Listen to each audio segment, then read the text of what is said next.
You're sitting on the couch. It's a quiet evening. Nothing dramatic is happening. And your dog is pressed against your leg, warm and still, not asking for anything. You reach down and scratch behind their ear without thinking. They don't move. They just stay there. And for a second, something settles in you. Something you didn't know was unsettled. That moment felt like companionship, like being known.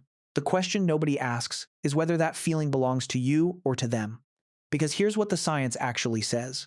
Your dog does not know it's a pet. It has no concept of ownership, no understanding that it lives inside a human structure, operates under human rules, or exists in a category that humans invented. It knows you. It knows your smell, your schedule, your emotional patterns, the specific sound of your footsteps versus anyone else's. But the relationship you think you're in, that is entirely yours. You built it. You named it.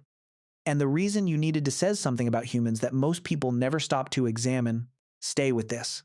Because what researchers found when they started asking why humans keep animals at all, not for food, not for work, just for company, changes everything you think you know about what you actually need. The concept of a pet is approximately 12,000 years old. Before that, it did not exist. Not in any culture, not in any species. Wolves did not keep cats. Elephants did not adopt birds. No animal in the history of Earth has ever taken a member of another species into its living space, fed it, named it, and needed it to stay close, except one, yours. Paul Shepard was an ecologist at Dartmouth University who spent 30 years trying to answer one question. Why do humans need animals nearby to feel complete? His conclusion was disturbing. Humans, he argued, do not develop psychologically whole without regular contact with other species. Not useful contact, not working animals, just presence. The animal nearby, the creature that is not you, watching you, existing alongside you. He called it a biological need, not a preference, a need, something closer to hunger than to hobby. And this was not always expressed as pets. For most of human history, it was expressed as reverence. Cave paintings 40,000 years old are almost entirely animals, not humans, not landscapes. Animals. Whatever early humans felt compelled to record, to stare at, to return to in the dark, it was them. But here's where it gets stranger. Because around 15,000 years ago, something happened that had never happened in the history of evolution. And it didn't happen to humans. It happened to an animal, and it happened because of us. Brian Hare is an evolutionary anthropologist at Duke University. He has spent decades studying one specific question. How did dogs become dogs? Not wolves, dogs. The answer is not what most people assume. Dogs did not simply get tamed over generations. Something more specific happened. Dogs evolved an entirely new cognitive ability, the ability to read human social cues, that no other animal on Earth possesses in the same way. Your dog can follow your pointing finger. A chimpanzee, one of the most intelligent animals alive, largely cannot. Your dog watches your eyes to understand your intention. Wolves, even wolves raised by humans, do not do this reliably. This ability did not exist before humans. It emerged specifically in response to us. In approximately 15 zezoan years, an evolutionary blink, a species rewired part of its brain to understand your face. Not smell, not sound. Your face, your expression. The specific signals a human sends when it means something. No other animal did this. Dogs did it because we were here. Because we were selecting for it. Because somewhere in our ancient need to have an animal nearby, we were unconsciously building one that could look back at us the way we needed to be looked at. That is not domestication. That is coevolution. And it raises a question neither competitor thought to ask. If the animal changed to meet a human need, what was the need?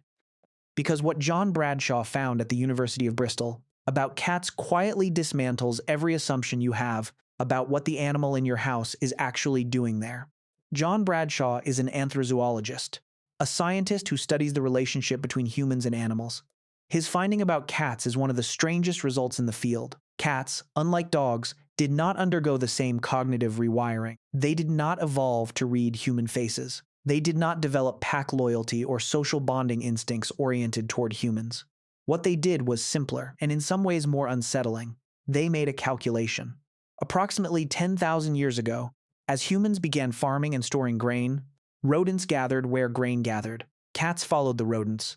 Humans tolerated the cats because the cats controlled the rodents. And somewhere in that proximity, not love, not loyalty, just overlapping self-interest, a relationship formed that humans interpreted as companionship.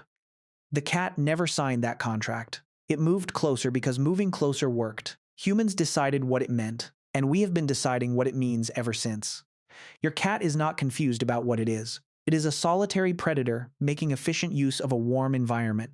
You are the one who named it, bought it seasonal toys, and talks to it in a specific voice you use for nothing else. Alexandra Horowitz runs the Dog Cognition Lab at Columbia University. Her research revealed something that reframes the entire relationship. Your dog does not experience your home the way you do. It does not see your furniture, your decorations, the life you built. It smells a chemical record of everything that has happened in that space for the last 48 hours. Your stress from Tuesday, your happiness on Wednesday morning. The cortisol spike you had reading something on your phone that you already forgot about. Your dog knows your emotional history in granular chemical detail. It is living inside a portrait of you that you cannot see and did not choose to show. The question of who understands whom in that relationship is not what you assumed it was. Here is what all of this adds up to. Humans are the only species that looked at a wild animal and felt incomplete without it close. We painted them on cave walls before we had written language. We bred one species over 15,000 years until it could read our faces. We took a solitary predator's proximity decision and turned it into a mythology of mutual love. We built an entire category, pet, to hold something we needed but couldn't fully explain. The animal didn't need the category. You did. And the reason is older than civilization, older than language, possibly older than the part of you that knows how to ask why. Your dog is pressed against your leg right now, and it knows your smell, your schedule, the specific weight of your presence in a room. It does not know it's a pet. It doesn't need that word. You're the one who needed it. And the question worth sitting with isn't whether your dog understands the relationship. It's what it says about you, that you needed the relationship to have a name.